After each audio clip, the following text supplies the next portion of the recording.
ಇವತ್ತು ಹೊರಗಡೆ ಸರ್ಪ್ರೈಸ್ ಆಗಿ ಹೋಗ್ತಾ ಇದ್ದೀವಿ ಟ್ರೈನಲ್ಲಿ. ಆ್ಯಕ್ಚುಲಿ ನಾವು ಬಸ್ಸಲ್ಲಿ ಹೋಗಬೇಕು ಅಂತ ಡಿಸೈಡ್ ಮಾಡಿದ್ವಿ, ಆದರೆ ಆ ಬಸ್ನ ಕ್ಯಾನ್ಸಲ್ ಮಾಡಿ ಟ್ರೈನಲ್ಲಿ ಹೋಗಬೇಕು. ಟ್ರೈನಲ್ಲಿ ಒಂದು ಎಕ್ಸ್ಪೀರಿಯನ್ಸ್ ತೊಗೋಬೇಕು ಅಂತ ಹೋಗ್ತಾ ಇದ್ದೀವಿ.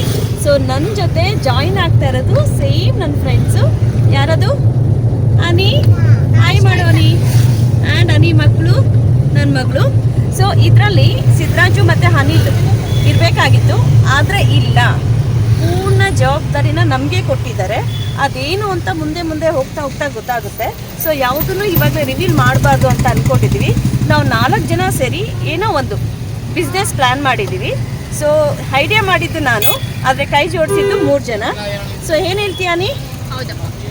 Okay. So on the way ಇದ್ದೀವಿ. 9:30ಗೆ ಟ್ರೈನ್ ಬರುತ್ತೆ. ಸೊ 8:30ಗೆಲ್ಲ ನಾವು ರೈಲ್ವೆ ಸ್ಟೇಷನ್ನ ಸೇರಬೇಕು. ಸೊ ಹೇಗಿರುತ್ತೆ ನಮ್ಮ ಜರ್ನಿ ಮತ್ತು ರೈಲ್ವೆ ಸ್ಟೇಷನ್ ರೀಚ್ ಆದಮೇಲೆ ಅಲ್ಲಿ ಹೇಗಿರುತ್ತೆ ಎಕ್ಸ್ಪೀರಿಯನ್ಸ್ ಇರೋದನ್ನ ಸೊ ಹೋಗ್ತಾ ಹೋಗ್ತಾ ನಮ್ಮ ಜೊತೆ ನಿಮಗೆ ತೋರಿಸ್ಕೊಡ್ತೀನಿ. So stay tune with me. ನಾವಿವಾಗ ಕೊಪ್ಪಳ ಬಸ್ ಹೊರಡಿದ್ವಿ, ವಿಜಯಪುರ ಎಕ್ಸ್ಪ್ರೆಸ್ ಅಂತ. ಸೊ ಇದು ಮಾರ್ನಿಂಗ್ ಒಂದು 9:30ಗೆ ಇವಾಗ ಬಿಟ್ಟೆ. ಮಾರ್ನಿಂಗ್ 5 to 6 o'clock ರೀಚ್ ಆಗ್ತೀನಿ. ಸೊ ನೋಡಿ, ಫಸ್ಟ್ ಟೈಮ್ ಲಾಂಗ್ ಜರ್ನಿ ಕೊಪ್ಪಳಕ್ಕೆ. ಇದು ಬಾದಾಮಿ ಲಾಸ್ಟ್ ಅಂತೆ, ವಿಜಯಪುರ ಎಕ್ಸ್ಪ್ರೆಸ್ ಅಂತ. ಹೇಗಿದೆ ನೋಡಿ, ಅನಿತಾ ಮತ್ತು ಮಕ್ಕಳು ಊಟ ಮಾಡ್ತಾ ಇದ್ದಾರೆ. ಅನಿತಾನೇ ಮಾಡಿರೋದಂತೆ ವೆಜ್ ಬಿರಿಯಾನಿ. ಒಂದು ತುತ್ತು ಕೂಡ ಕೊಡಲಿಲ್ಲ ಟೇಸ್ಟ್ ಮಾಡು ಅಂತ.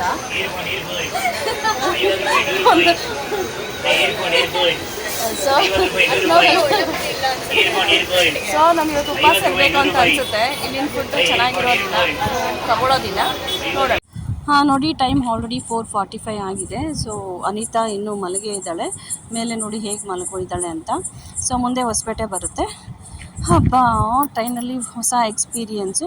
ನಮಗೆ ಹಿಂದೆ ಬೋಗಿ ಇತ್ತು, ಬಟ್ ನಾವು ಅಲ್ಲಿ ಹೋಗಲಿಲ್ಲ. ಮುಂದೆ ಜನರಲ್ಲಿ ಕುಂತ್ಕೊಳ್ಳೋಣ ಅಂತ ಕುಂತ್ಕೊಂಡಿದ್ದೀವಿ.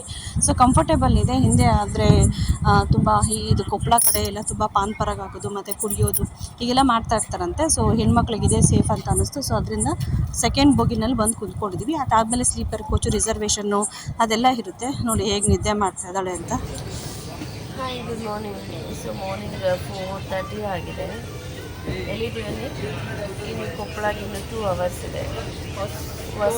ಹೊಸಪೇಟೆಯಲ್ಲಿ ನಿಯರ್ ಬೈ 45 minutes ಏನೋ ನಿಂತ್ಕೊಳ್ಳುತ್ತೆ. ಇನ್ ಕೇಸ್ ಆಫ್ ಆಪೋಸಿಟ್ ಏನಾದರೂ ಟ್ರೈನ್ ಬರೋ ಮೂಮೆಂಟ್ಸ್ ಇದ್ದರೆ. ಇಲ್ಲ ಅಂತಂದರೆ ಡೈರೆಕ್ಟಾಗಿ ಹೋಗಿ ಕೊಪ್ಪಳದಲ್ಲಿ ಇಂಜಿನ್ ಚೇಂಜ್ ಮಾಡಿಕೊಡುತ್ತೆ. ಸೊ ನಾವು ಕೊಪ್ಪಳದಲ್ಲಿ ಇಳಿತೀವಿ. ಸೊ ಎಕ್ಸೈಟ್ಮೆಂಟಲ್ಲಿದ್ದೀವಿ. ನಾವು ಕೊಪ್ಪಳಗೆ ಹೋಗಬೇಕು. ಕೊಪ್ಪಳದಿಂದ ನೆಕ್ಸ್ಟ್ ಅಲ್ಲಿಂದ 60 kilometers ಆಗ್ಬೋದಿರೋದು. ಅಲ್ಲಿಂದ ಗೌರ್ಮೆಂಟ್ ಬಸ್ನ ಕ್ಯಾಚ್ ಮಾಡಬೇಕು. ಸೊ ಇಷ್ಟು ಕೂಡ ಇದೆ. ನಿದ್ದೆ ಮಾಡಿಲ್ಲ, ಅರ್ಧಂಬರ್ಧ ನಿದ್ದೆ. ಮಗು ಇಲ್ಲಿಂದ ಹೆಂಗೆ ಮಲ್ಕೊಂಡಿದ್ದಾರೆ.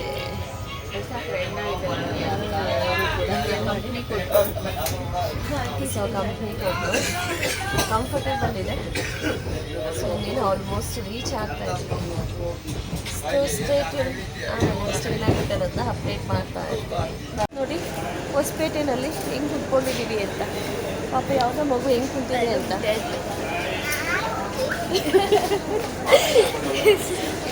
ನೋಡಿ ಎಲ್ಲ ಕ್ಲೋಸ್ ಇದೆ.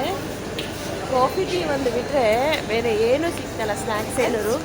ಸೊ ನೈಟ್ ಅಷ್ಟೇನು ಡಿನ್ನರ್ ಏನು ತಿಂದಿಲ್ಲ, ಅಂದರೆ ನೈಟ್ ಊಟ ಏನು ಮಾಡಿಲ್ಲ. So basically we have starving from night. ಬರೀ ಚುರುಮುರಿ ಕೊಡ್ಸಿದ್ದಾರೆ ಅಷ್ಟೇ, ಇನ್ನೇನು ಕೊಡ್ಸಿಲ್ಲ. ನೋಡ್ದೆ, ಚುರುಮುರಿನಲ್ಲಿ ರಾತ್ರಿ ನಾವು ಜೀವನ ಕಳೆದಿದ್ದೀವಿ. ಜೀವನ ಹೊತ್ತೆ ಇಟ್ಟು ರಾತ್ರಿ ಮಲಗಿದ್ದೀವಿ, ಅಂದರೆ ಊಟ ಇಲ್ಲದೆ.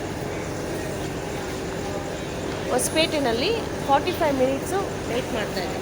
ಯಾಕೆ ಅಂದರೆ ಆಪೋಸಿಟಾಗಿ ಟ್ರೈನು ಬಂದಾಗ ಇಲ್ಲಿ ಔಟರ್ ಏನೋ ಅಂತಾರಲ್ಲ, ಸೊ ಆ ಒಂದು ಕಾರಣಕ್ಕೆ. ಸೊ ಲೆಟ್ಸ್ ಸಿ ಎಷ್ಟು ಗಂಟೆ ತಲುಪ್ತೀವಿ ಅನ್ನೋದು. Good morning. ಟೈಮ್ ಎಷ್ಟು ಅಂದ್ಕೊಂಡಿದ್ದೀಯಾನಿ? 6:45 ಎಕ್ಸಾಕ್ಟಾಗಿ ಹೇಳ್ತಾ ಇದ್ದಾರೆ. ಹೆಂಗೆ ಇದ್ದೀರಾ ಅಲ್ಲಿ ನೋಡ್ಕೊಂಡು? ನಿಜವಾಗ್ಲೂ ನೋಡಲಿಲ್ಲ. ಹೌದಾ? ಸೊ ಕೊಪ್ಪಳ ಬಂತು. ಕೊಪ್ಪಳ ನಗರಕ್ಕೆ ಸುಸ್ವಾಗತ ಅಂತ ಬೋರ್ಡ್ ಕೂಡ ನೋಡಿದ್ದಾಯಿತು. ಇನ್ನೇನು ಇಳಿಯೋದೆ, ಬಸ್ನ ಕ್ಯಾಚ್ ಮಾಡೋದೆ. Bus okay. ಆ ಊರಿಗೆ ಹೋಗೋಕ್ಕಿಂತ ಮುಂಚೆ ದಾವಣಗೆರೆ ಬೆಣ್ಣೆ ದೋಸೆನ ತಿನ್ನಬೇಕು ಅಂದ್ಕೊಂಡಿದ್ದೀವಿ. ರಾತ್ರಿ ಎಫೆಕ್ಟ್ ಏನು ತಿಂದಿಲ್ವಲ್ಲ, ಅದಕ್ಕೆ ಹೊಟ್ಟೆ ಹಸಿತಾ ಇದೆ. ಫಸ್ಟ್ ಟಿಫನ್, ಆಮೇಲೆ ಸಿಹಿ ಪುಟಾಣಿ ಹಾಕಿ ಮಾಡ್ರೆ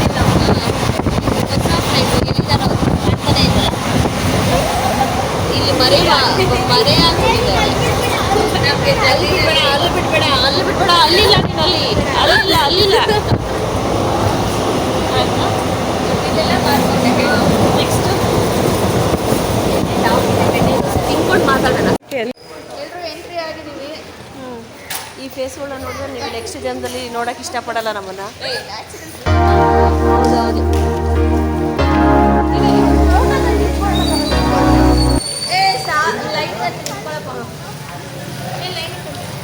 ನಿಂತ್ಕೊಳ್ರಮ್ಮ, ಊಟ ಕೊಡ್ತೀನಿ. ಓಕೆ.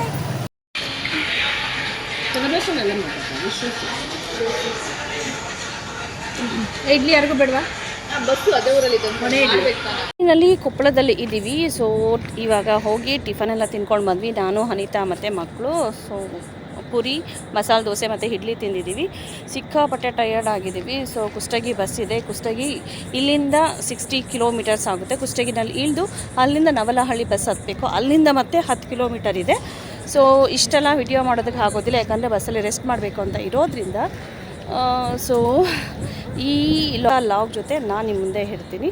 ಸೊ ಮಧ್ಯಾಹ್ನ ಹೋಗಿ ಫ್ರೆಶ್ ಅಪ್ ಆಗಿ ಸೊ ನಾನು ಮುಂದೆ ಏನಾಯಿತು ಅನ್ನೋದ್ರ ಬಗ್ಗೆ ಫುಲ್ ಅಪ್ಡೇಟ್ಸನ್ನು ಕೊಡ್ತಾ ಇರ್ತೀನಿ. ಅಲ್ಲಿವರೆಗೂ stay tune with me. Bye. Thank you for watching.